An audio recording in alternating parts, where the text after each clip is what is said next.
Kemudian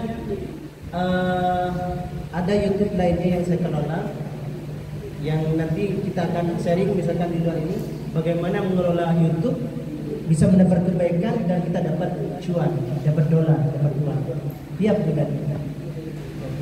Ya cukuplah di ini ya. Oke. Kisah dua sahabat sholat beda tempat. Setong bekok autamaqol, ini hadis ya. Ini saya menyampaikan dengan bahasa saya sendiri. Autamaqol setong bekok beda dua sahabat yang sebelumnya dipesankan oleh Rasulullah sholat asarlah di Tagena Laut misalkan. Perjalanan dari Samatan, ujung barat Pamekasan, saya barusan berangkat jam 7:30 karena kedisiplinan itu adalah bagian dari karakter kepemimpinan. Berangkat dari Samatan ke sini.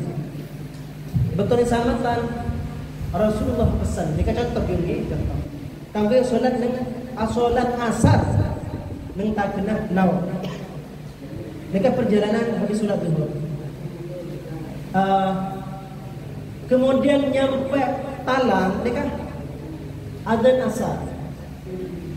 Kemudian sahabat yang satunya langsung sholat asar.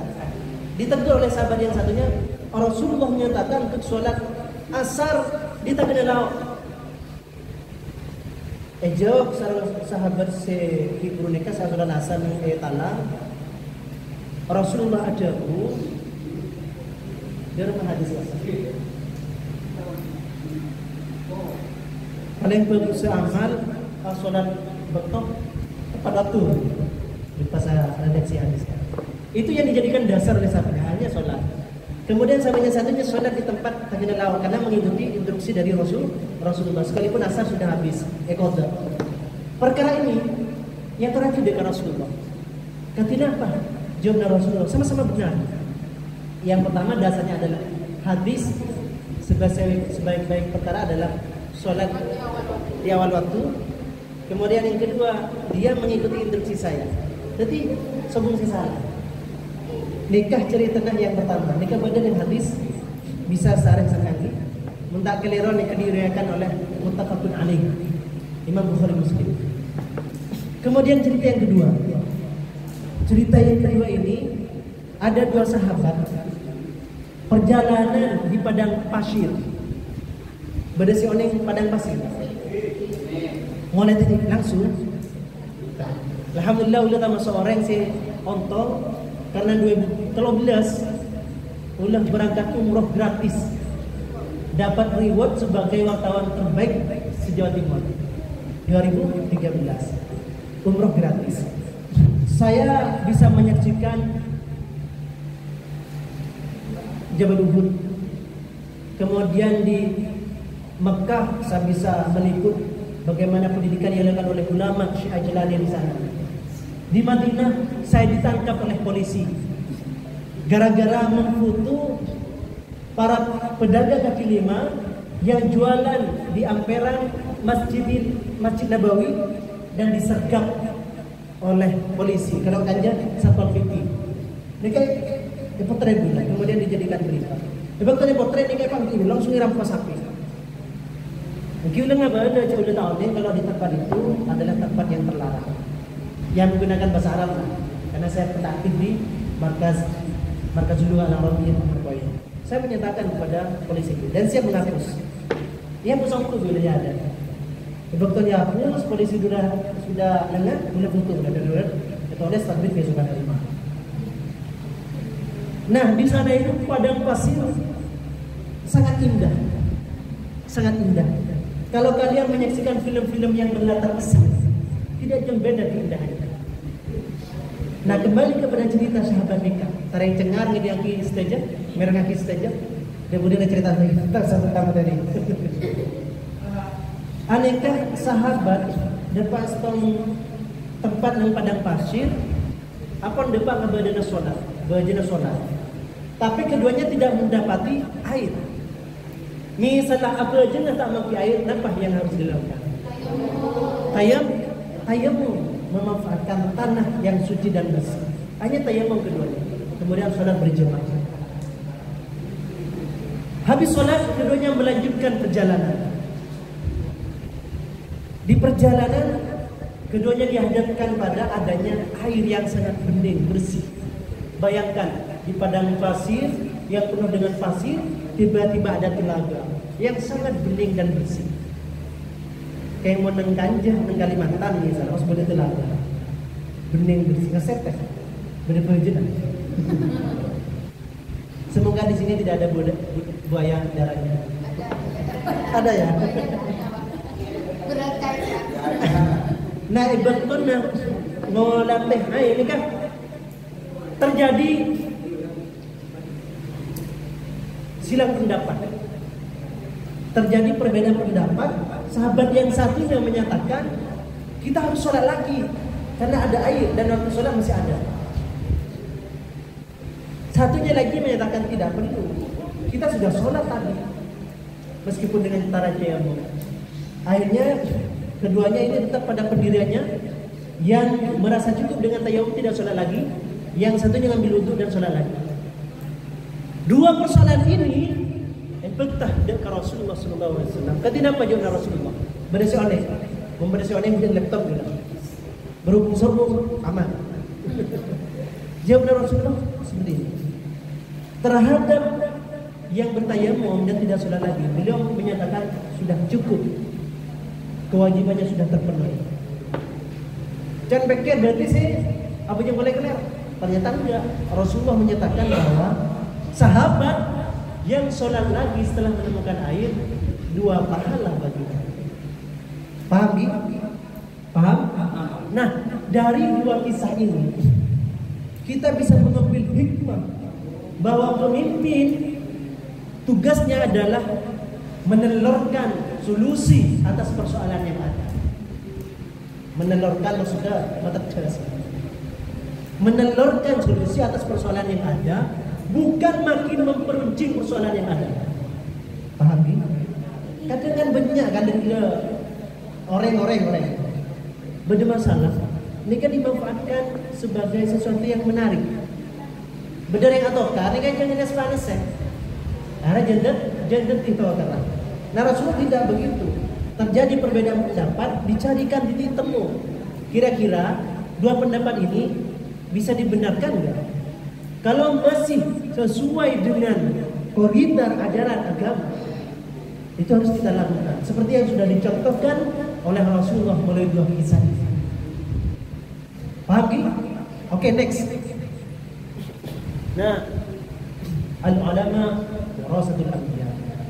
Katina penyontonan Nabi, jadi pun Nabi setan. Jadi si bisa contohnya kasih bisa yolat. Maka kita mudah, yaitu dengan warasatul anbiya. Bahwa al-ulama warasatul anbiya, ulama nikah waris para nabi. Ulama nikah tak harus yang bersuban serba putih.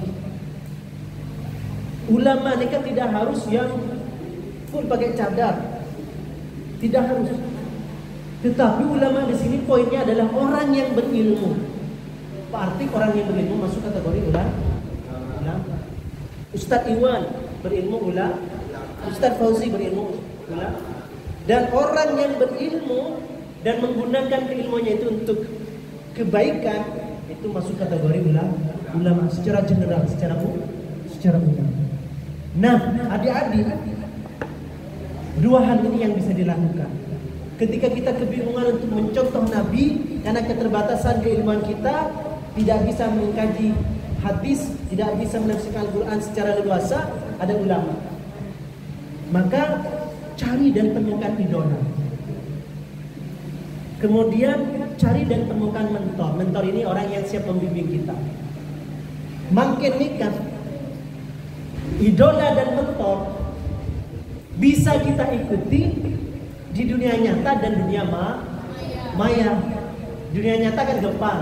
Ada Ustaz Iwan, ada Ustaz Fauzi, ada Ustaz Fakdik, kemudian ada ustazah, para ustazah. Kita tinggal mencontoh beliau. Yang repot bagaimana dengan dunia maya? Gampang. Kita tinggal mengikuti akun Instagramnya.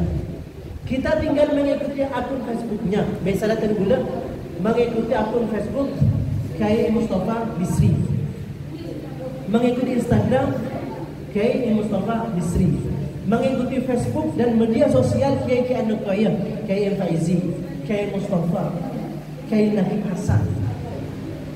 Misalnya Ustaz Fauzi mengikuti Facebook atau Instagramnya Kiai Farul Rozi di Candana, Ustaz Abdul Somad, kemudian Dr. Fahrudin Faiz, ini saya ikuti. Dan nyaris setiap hari saya dengan istri mendengar ceramah beliau yang lebih pada filsafat tapi mudah dimengerti. Sampai congok Dr. Fahrudin Faiz di YouTube. Kemudian beliau juga mengikuti Habib Ja'far Rahimahullah, keluarga Jemab, tetapi beliau ulama Nusantara. Ikuti ceramah-ceramah beliau. Di samping kita belajar kepada mursyid di dunia nyata, kepada para ustadzah, kemudian para ustadz, guru-guru nangaritok, ulah serang panjenengan juga acer dekat orang-orang alim. Meskipun tidak bertemu, status-status beliau, YouTube beliau bisa dijadikan sebagai bagian dari untuk menguatkan spirit kepemimpinan. Next. Nah, teladan ulama. Kan dia ada kisah. Dia kan cerita boleh. Cerita boleh ni. Ceritanya Imam Ahmad bin Hanbal dan istighfar penjual roti. Berbeda saya pernah mireng kisah nikah. Kalau Asadin sareng Ustaz Asadin insyaallah pernah. Red murid berbeda. Cerita dengan nikah. Setombak to Imam Ahmad bin Hanbal, salah satu imam madhab yang 4 ya, Imam Ahmad bin Hanbal ini. Tiba-tiba beliau ingin alo mampah dekat Basra, puluhan kilometer jalan kaki, tanpa ada tujuan, tanpa ada perencanaan sebelumnya. Beliau ketika itu sudah sepuh. Pagi, serah Imam Ahmad bin Hanbal. Neka alo pas. Singkat cerita, Imam Ahmad bin Hanbal nikah nyampe stong masjid dan melakukan sholat di sana. Beliau merasa capek dan istirahat di dalam masjid. Yo ser saya takbir masjid. Wahai Syekh, sambian tak kenging asaren di dalam masjid karena dalam masjid itu khusus tempat ibadah. Tak guna takbir masjid. Manggil Syekh ketika itu karena dua hal. Pertama karena sepuh, kedua karena alim. Dan takmir masjid ini manggil Syekh karena sepuh. Beliau tidak tahu bahwa yang dihadapinya adalah ulama Imam Ahmad bin Hanbal. Karena ketika itu tidak ada Facebook, tidak ada Instagram, tidak ada potretan foto sehingga tidak dikenal wajahnya, tapi yang dikenal adalah ilmunya, kitab-kitab. Yosir Imam Ahmad bin Hanbal. Keluar sekarang. Yo nak keluar Syekh. Kayak keluar, nang ki asarin nang yamperan masjid. Eta guru boleh sanu takmir masjid. Bulan nikah musafir oleh istirahat di masjid. Pokok tak akan tok di masjid. Nikah bahasa kita guys. Pokok tak akan tak mengotori masjid. Oleh nikah istirahat.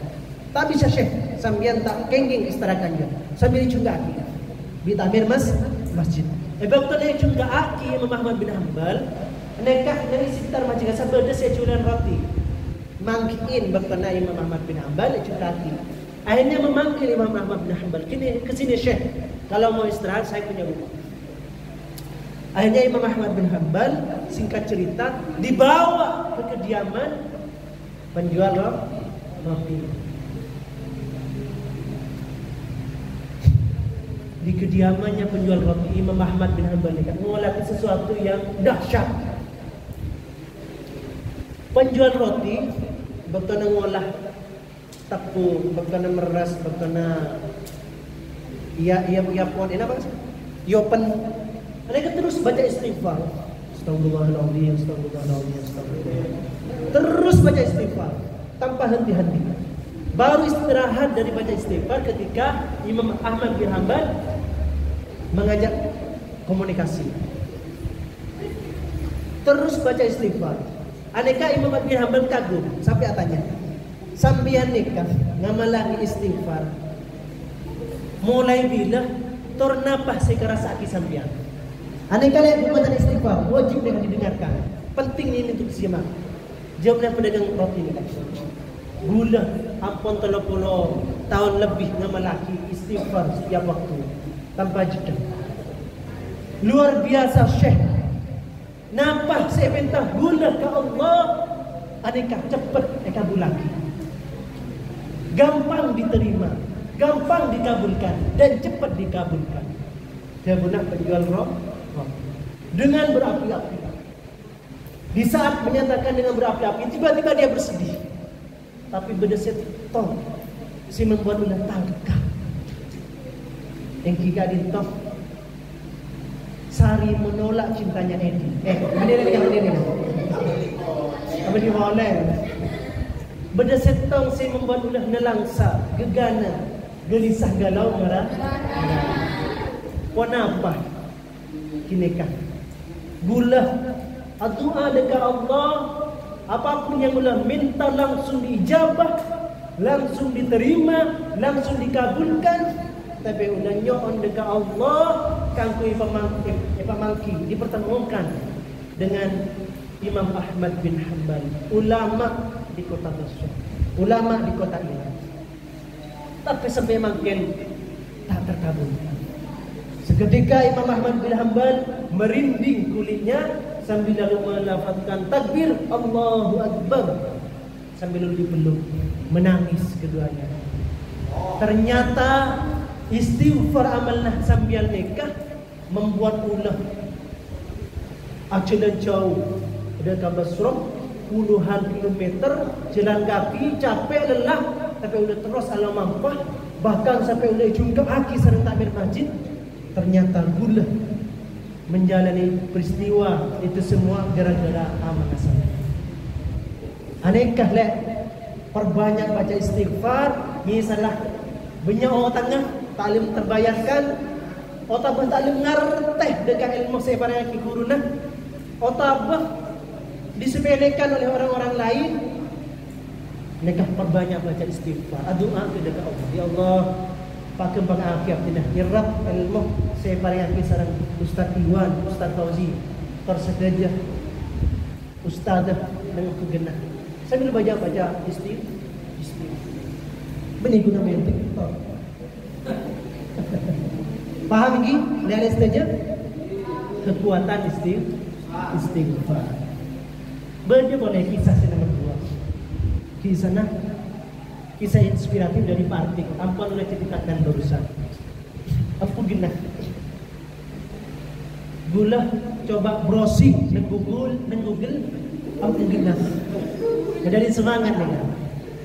Kata-kata ampu genah ini sangat istimewa sehingga harus semangat. Ampu genah. Ulenya kan ampu genah nih singkatan dari apa gitu.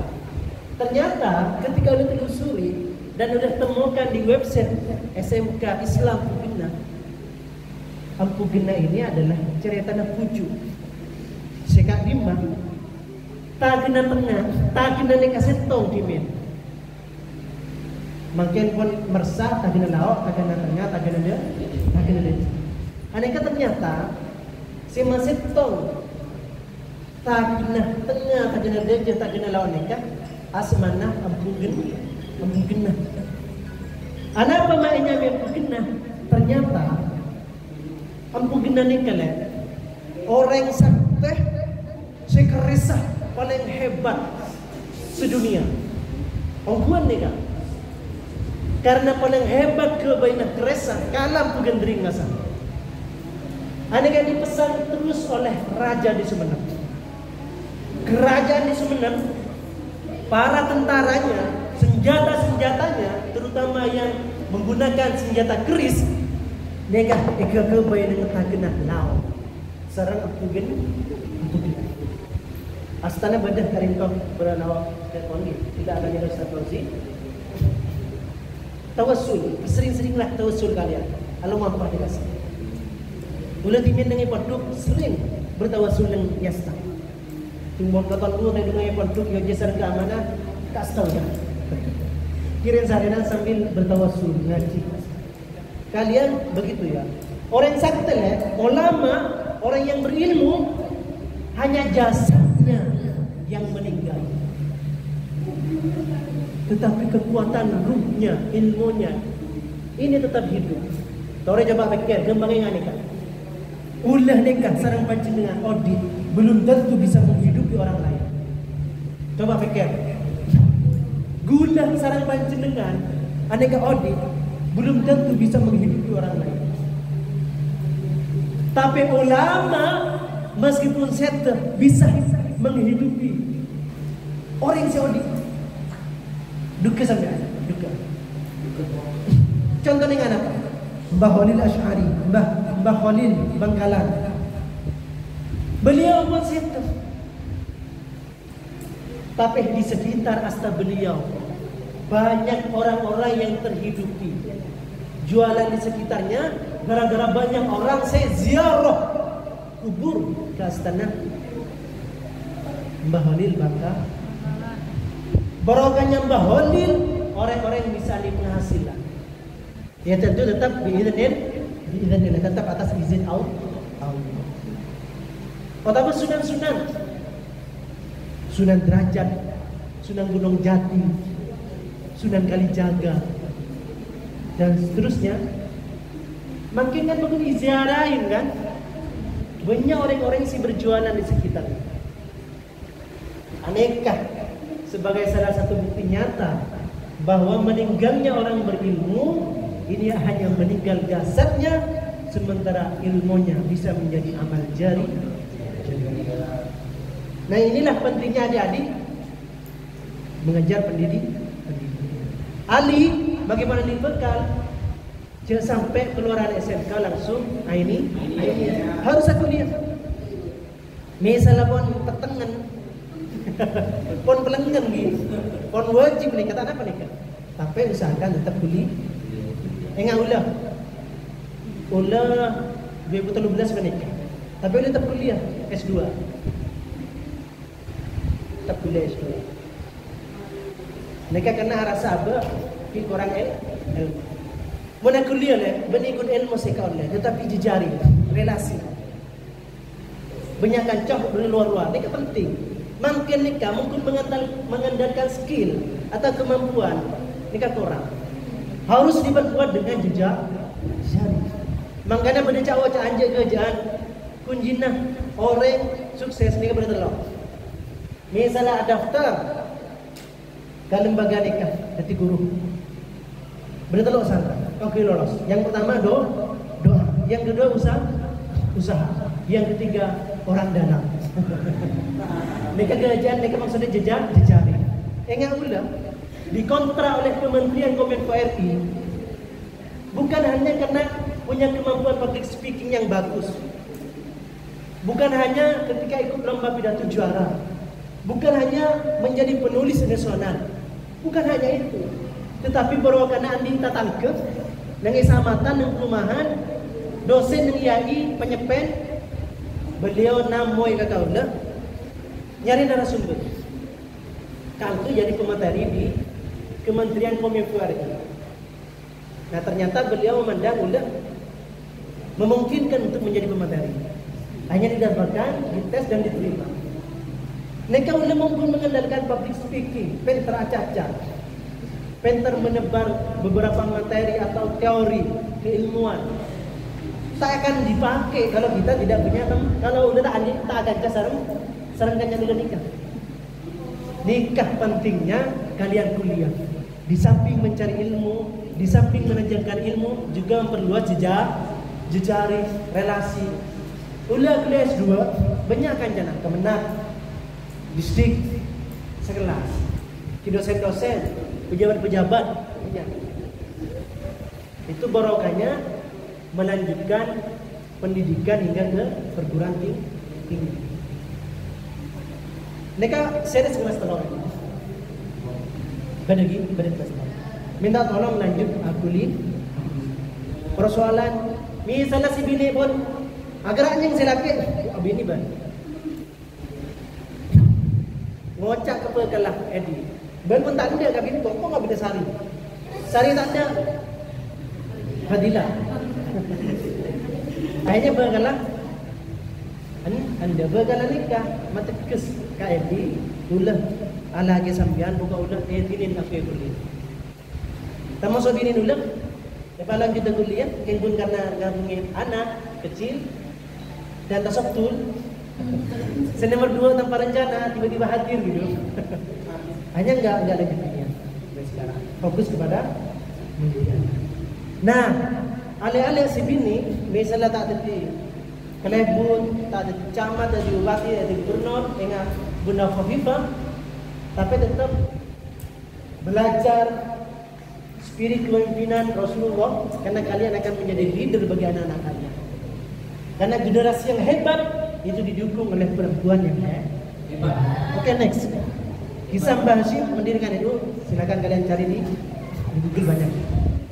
Nah, seperti yang saya sampaikan, menggapai cinta dan cinta. Menggapai cinta dan cinta. Apa yang maksud dengan menggapai cinta dan cinta? Kigampangnya aneka. Aneka cebunah Kiai Esom almarhumah Allah maghfir lahu pengasuh anak wayang. Tembada santreh pamit kepada beliau. Dia beri aneka. Pindarap sambian tak nampak. Melanjutkan kuliah. Sambian waktu melanjutkan ke jenjang pendidikan yang lebih tinggi. Karena urusan cucu mereka urusan pangeran, tapi mau urusan ilmu mereka urusan sambian. Bodoh atau tidak bodoh mereka urusan kita. Tapi mau cucu rasikeh mate mereka apa urusan Allah. Paham Gi? Jadi untuk menggapai cita dan cinta dasarnya ini. Jodoh ada di tangan Tuhan, bodoh ada di tangan. Oke, next. Nah, spirit kepemimpinan adik-adik. Jangan tanda Pak artikel lah. Adik punya semangat untuk mendirikan SMK Ampu Genah. Maka pun Pak artikel mereka penter dalam hal keilmuan, praktisi pendidikan. Tapi mun tak ada semangat mereka nehi. Acak-acak nehi. Sulit untuk tercapai. Karena beliau punya ilmu, punya pengalaman dan punya semangat, akhirnya berdirilah SMK Islam Ampu Genah, yang kemudian setelah itu juga berdiri SMK Islam Ampu Genah. Kenapa? Mak beliau ada semangat karena dalam taklim muta'alim ditelaskan at-tayru yatiru bijanahihi wal insanu yatiru bihimmatihi. Ngerti gak? Entah kata dikatakan burung terbang dengan kedua sayapnya, manusia terbang dengan cita-cita. Disambian tak kena bisa terbang, tak kena semangat, cita-cita. Jadi mantapkan mulai makin. Apapun yang terjadi, saya akan lanjutkan kuliah. Malah tak bisa nodusin. Kau Ustaz Iwan, kau Ustaz Fauzi, kau Pak Artik. Karena beliau adalah sarjana, saya juga harus sarjana. Bahkan harus lebih. Tapi saya tong pesan dulu lah. Jangan sampai atas tingkat salah ke guru. Guru meskipun menuju S3, menuju doktor, guru-guru M ini ulah kun rata-rata lulusan MTS aliyah, tapi udah tetap takzim kepada beliau. Minimal tengah salaman isyam tanah beliau. Guru selake, maksud ini pun.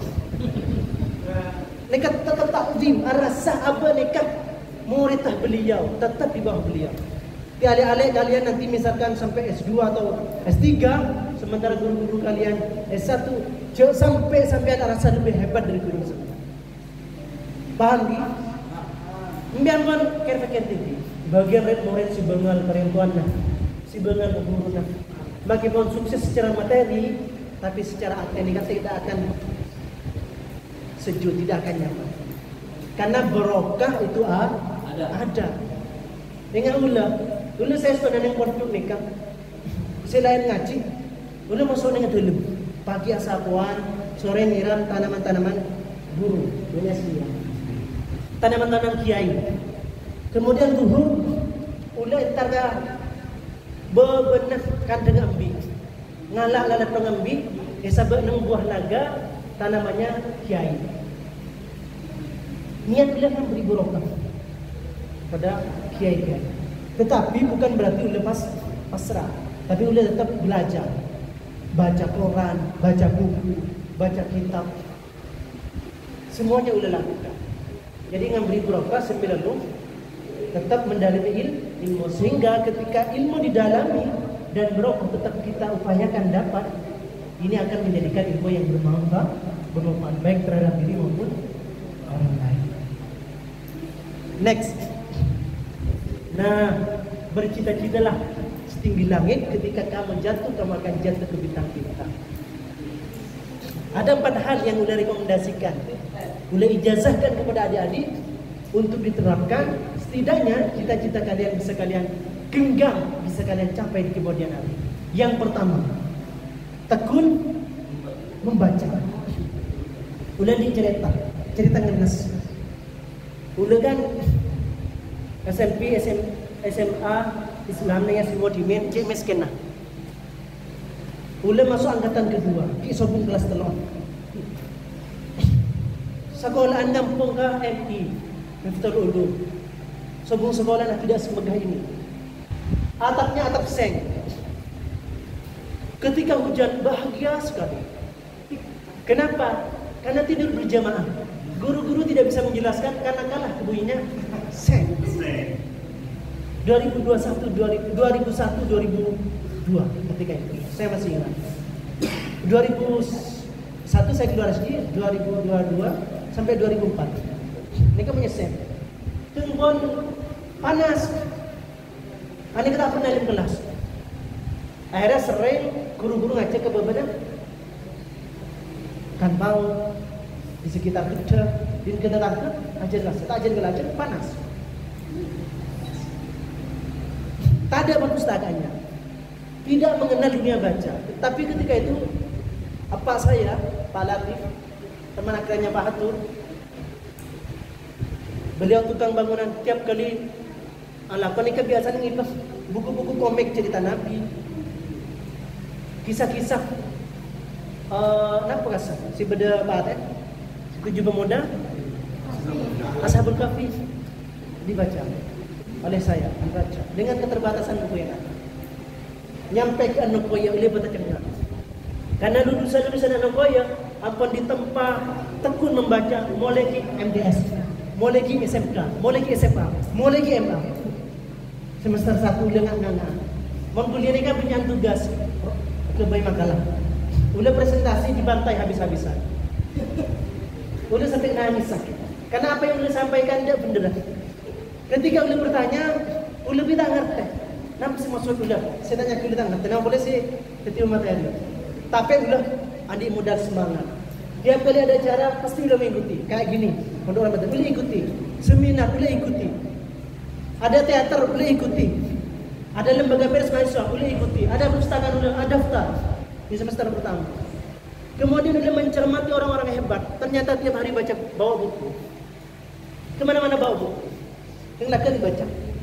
Orang-orang yang hebat dengan apa ya? Penulis-penulis nasional, pembicara-pembicara hebat, pengisi talk show, pengisi seminar, pengisi diklat, pendidikan dan pelatihan. Ini kan rata-rata membaca. Boleh ikuti. Tetangga ulah pada penulis namanya Isep Saifullah dari Jawa Barat, dia kan penulis hebat. Boleh cermati, ternyata dia ada di Abang Tapangan. Ada Pondukan. Pondukan ini kan keren, kajuk gitu kayak. Ingat ngopung rasa. Ternyata beliau tulisan. Ketika oleh telusuri, beliau menulis keseharian beliau, aktivitas keseharian beliau. Apa yang beliau pikirkan ditulis. Apa yang beliau rasakan ditulis. Apa yang beliau jalani dalam kesehariannya beliau tulis. Baca tulis, terus begitu. Oleh tiru sampai makin bedah pugu negasa. Bagaimana udah mencintai seorang perempuan di Anokoya tapi tidak tersalurkan gara-gara terhalang oleh tembok dan jarak itu. Udah tulis begitu. Akhirnya alhamdulillah, semoga ini bukan kesombongan tapi tahaddus bin ni'mah.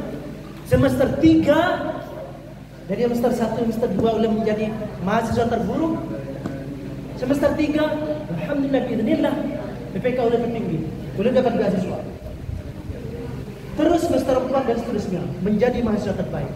Ternyata kuncinya adalah tekun membaca. Dan kalian bisa lebih dari itu kalau dilakukan dari sekarang. Lebih terbilang telat kan, sadar betapa pentingnya membaca, baru dilakukan ketika di Anokoya, ketika sudah kuliah, mengenyam bangku kuliah. Yang kedua adalah tekun berkarya.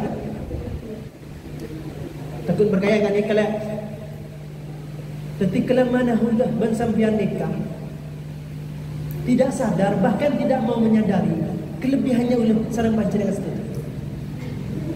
Terpikir napa kelebihannya sampean? Silake ini salah. Napa kelebihannya? Agak baik bangga apalan dari kertas misalnya. Pun kemampuannya itu. Ini bisa menjadi sesuatu yang bermanfaat kalau misalkan dikreasi menjadi karya. Kebaik bangga apalan dengan itu. Kita bagi. Kebaik bangga apalan dengan itu. Terus kemudian terus. Nah, lu kebiasaan itu mau anak minta. Nah, mohon malana kami nak kebiasaan ini, kemudian minta saya. Nah, kalian misalkan hanya punya kemampuan bikin pesawat kertas, kayak gini. Ini tidak pentingan ya, sudah terlanjur. Nah, kebiasaan kabaran dengan ini. Dengan hal sepele. Tapi kalau kalian dikreasi menjadi karya, di syuting oleh temannya atau pakai kayak gini di syuting. Cara membuat kapal-kapalan menggunakan tas. Yang pertama adalah dilipat begini terus begitu sampai jadi kapal. Kemudian diposting di YouTube. Kemudian kalian juga kebaik tak mau tekan misalnya juga. Terus begitu. Diposting di YouTube. Lama-lama ini menjadi sesuatu yang menghasilkan. Kalian dapat dolar, kalian dapat uang. Menjadi viral, terkenal. Dan seterusnya. Ini maksudnya saya begitu. Ulah bersambian nikah, upayakan berusaha mencari kelebihan. Mau tak mampu menjadi kelebihan diri sendiri, tiru kelebihan orang lain. Tiru kelebihan orang lain. Karena pada dasarnya ulah bersambian nikah lahir punya kecenderungan meniru. Ingat udah tidak kasar, tak tahu nulis dan dengan pesona yang nulis sebenarnya kan sekelaku ternyata nulis kesehariannya. Ternyata dia membaca buku. Terus hanya ulah bisa juga seperti mereka. Ulah bisa tembus jadi finalis dan UNER lomba menulis, kemudian jadi bicara di UGM. Itu semua karena proses tekun membaca dan berkarya. Kemudian mengasah logika secara gelap, analisis berbasis poin per poin, analisis berbasis pertanyaan, dan yang terakhir tekun berorganisasi. Ikan usahakan ada organisasi pelajar. Terserah bisa pelajar Muhammadiyah, pemuda Muhammadiyah, tidak masalah. Tetapi di Kadur ini yang hidup adalah Ikatan Pelajar Nahdlatul Ulama, hidup ini. Kalaupun tidak mau bentuk itu, bentuk OSIS, aktifkan OSIS. Hanya pada OSIS saja. Intinya berorganisasi lah. Karena pada dasarnya semangat kepemimpinan ini akan terasa ketika kita aktif di organisasi. Lebih aktif di organisasi, aktif dan hipno, aktif dan bahkan menghidupkan gerakan muda Ansor Kadur, pernah jadi ketuanya 2 periode, sekarang jadi wakil ketua gerakan muda Ansor Kabupaten Pamekasan, jadi kepala Badan Ansor Anti Narkoba Banar, dan menjadi wakil ketua Ikatan Sarjana Nahdlatul Ulama, aktif di organisasi. Silakan kalian berorganisasi di mana saja.